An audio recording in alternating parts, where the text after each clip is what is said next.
Today I'm going to be making my 2014 Crf450r street legal.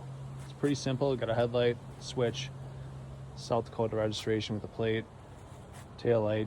Here's some of the other parts I'm going to be using. Super basic version of what's going on here. Again, this condenser is some power that you can tap into. Run that power up to the headlight, up to the switch, and back to your tail light here. So here's behind the condenser.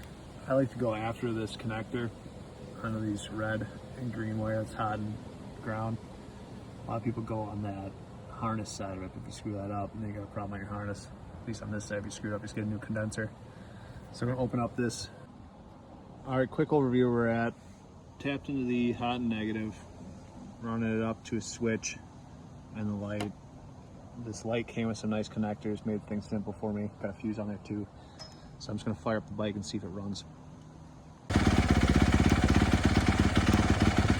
So confirmed that it works. Now I can work on running this wire back to the pressure switch on the rear brake and back to the rear tail light. And then after all that's working, run all the wiring in the frame. Next step is we get this brake banjo on here with the in and out, so you can have a brake light that works. So you just take the old one off, put this new one on, and then connect your hot in this and then out of it. So then you want to snug it down, and you'll have your connector here. Obviously re-bleed the rear brake line.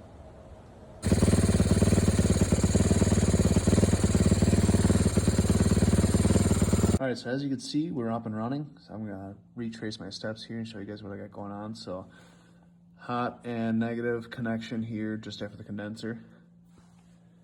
That's gonna run up to behind the headlight. We got a fuse connection for the headlight. And here's where we tapped into for the tail light. So you've got ground and hot. That goes back to the switch for the brake pedal.